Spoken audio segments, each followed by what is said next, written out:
Hi there, my name's Marcus, and I blow glass. In this video, we'll be working on part 2 of how to make a bouquet cup. These are some shots from part 1. In part 1, we did the implosion, or one of them, because this cup will actually have 2 implosions. This is what we ended up with. So, without further ado, let's get to it. In this video, we'll start by removing what's left of the color that remains from the implosion. I'm just going to adjust our lighting here a little bit.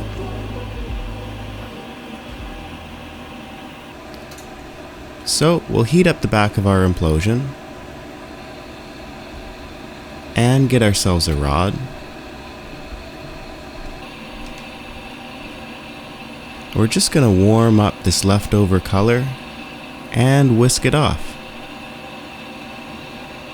I just want the surface of the glass very hot.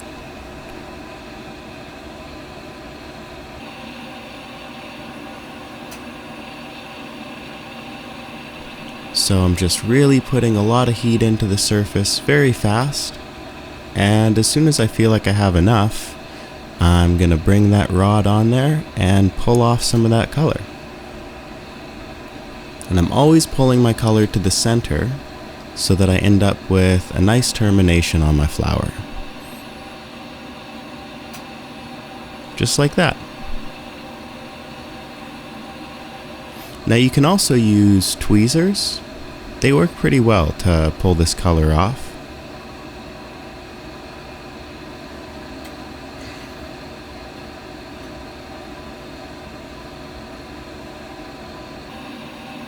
Right now I have a lot of color on the end of this rod, and if you don't tap it off, you end up sort of touching parts of the glass that you don't want to. So I'm going to switch over to some tweezers now.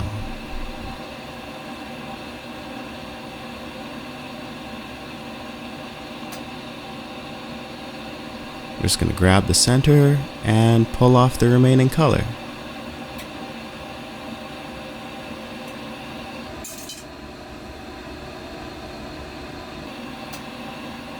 Now I'm going to be blowing out this implosion so that it's actually a hollow implosion. And to do that, I want to make sure that I remove as much of that color on the back as possible, because it'll make blowing it out easier down the road. Not so much that I'm taking away from the image. Once I've got enough removed, I can basically just tap down the center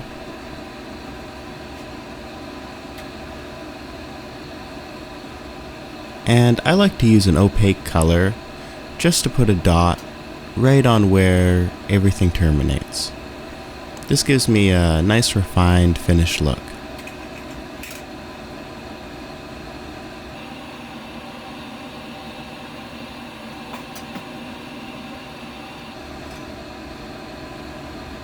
I'm going to use a hand paddle and just push in the center of this implosion a little bit.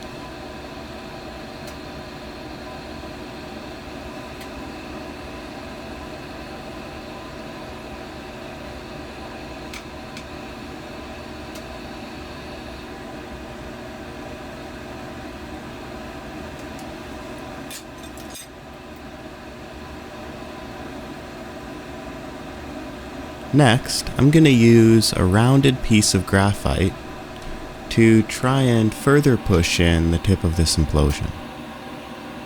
And this will actually make it easier for me to blow it out later if the back is a little bit concave.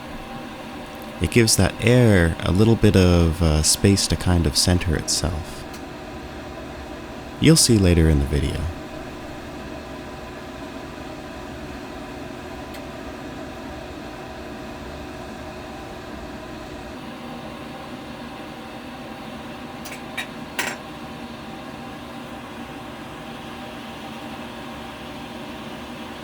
This orange in the flame coming off the back of the glass is a sodium flare.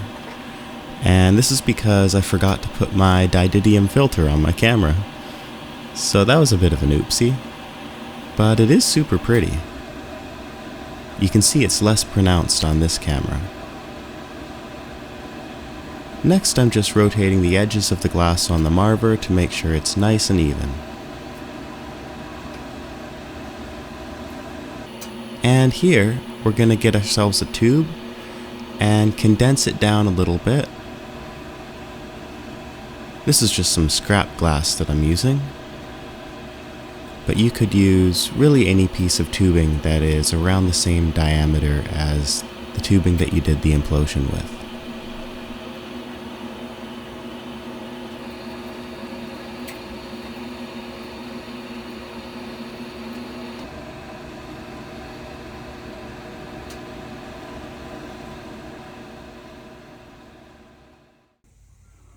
Hey there, it's me.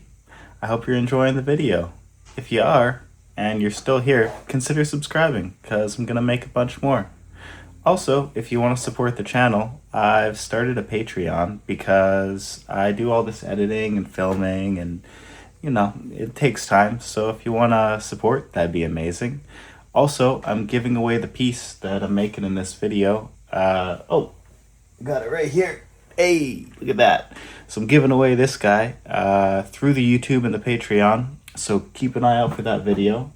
Also, I'm giving away most of the glass that I make this year, 2026, on my Facebook and Instagram. So if you're interested in winning free glass, head over there and make sure you're subscribed there as well. That's kind of it. Thank you for putting up with my interruption, and enjoy the rest of the video. Ciao for now.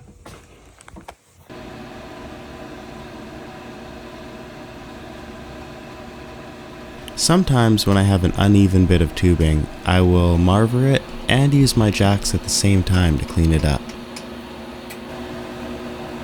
Next, I'm going to open this up so that it is slightly larger than the diameter of the implosion itself.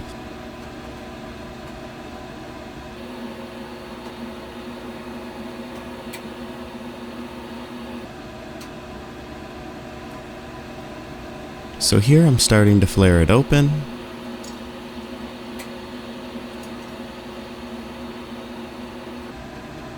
Making sure to keep my jacks nice and lubricated with beeswax.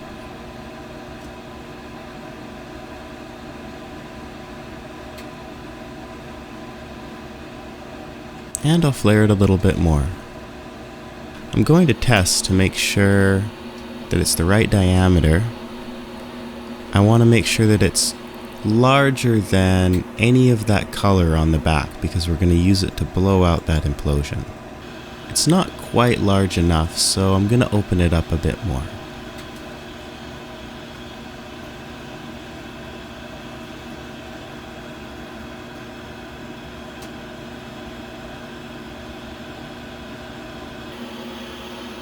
Looking pretty good. Now we're going to warm up both sections super hot and make our seal, ensuring that the piece that we're attaching is around the whole implosion, ideally with lots of room to spare so that when I blow it out, the image doesn't get warped.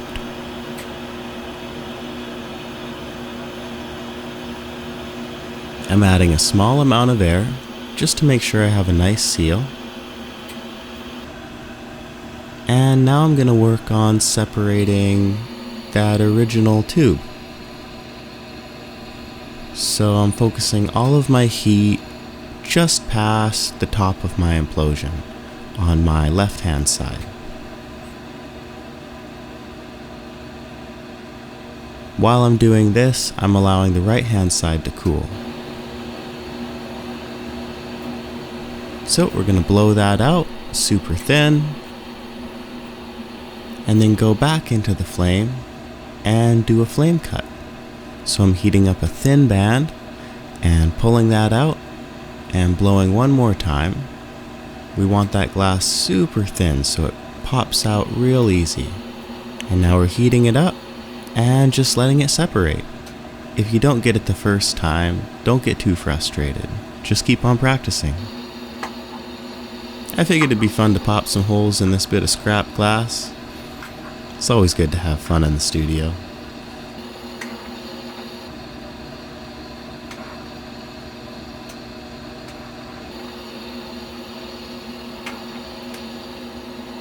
Next, I'm going to whisk off the remaining edge of this glass around the implosion.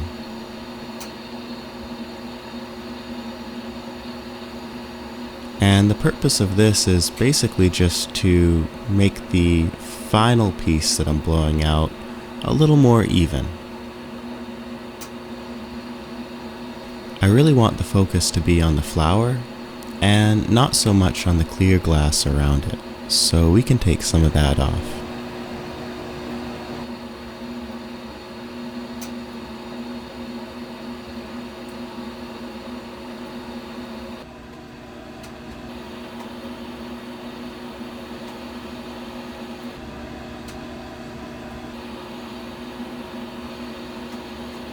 Using some tweezers to do the same thing.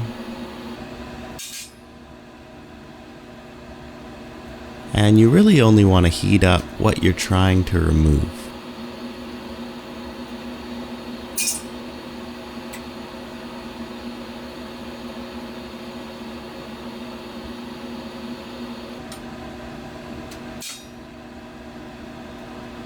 This can also clean up any scuzz or seam lines that you created while doing the seal. So if you notice any white where you join the two pieces of glass together, this can be a good way to make it look a little nicer. But you have to be gentle.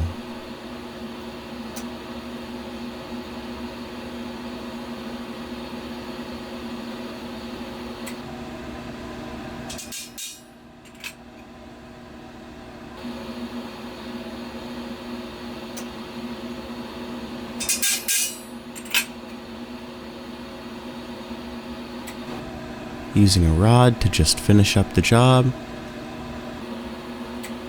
And it's looking pretty good.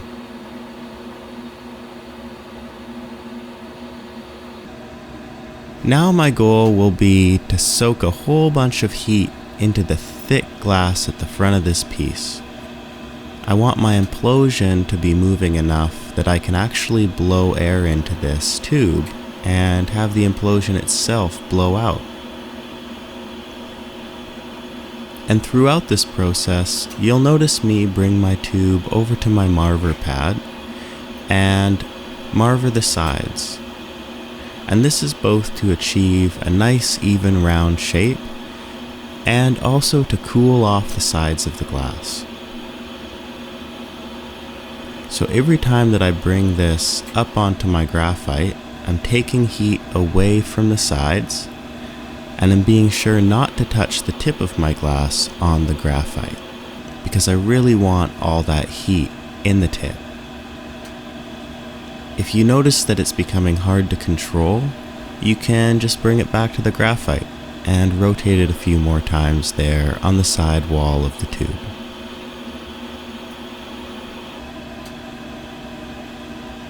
This cooling step is going to be especially important right before we start to blow out the implosion, because you don't want to blow out the side wall of the tube. You only want to blow out the tip.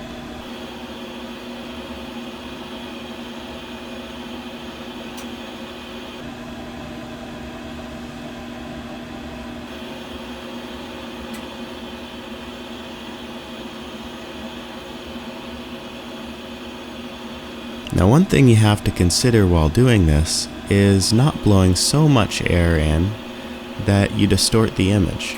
And unfortunately, I actually do distort the image a bit during this implosion. But it's a good lesson.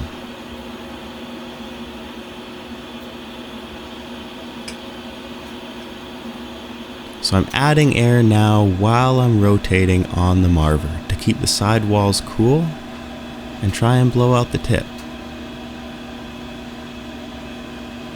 Putting a bunch more heat directly into the center,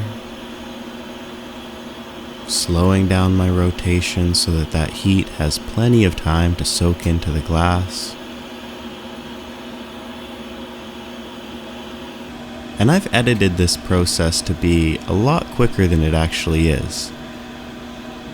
Just this one step can take me a half an hour sometimes more.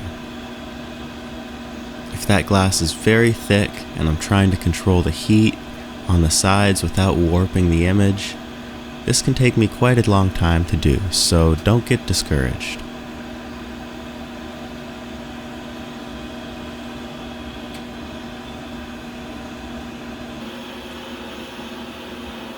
Now I'm adding more air, blowing very hard while rotating it on the graphite. And I'll even blow in directly into the flame, like this. But you have to be sure to constantly look at the glass and reference how much it's being blown out. So here I'm adding more air while blowing in the flame, and you can actually see it's really starting to expand. I probably could stop right there.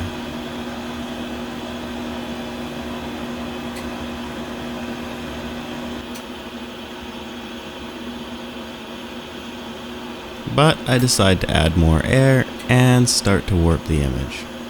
It's such a fine line.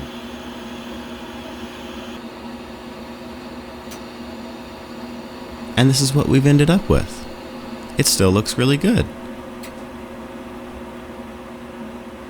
Well, thanks so much for watching. I'll see you guys in part 3.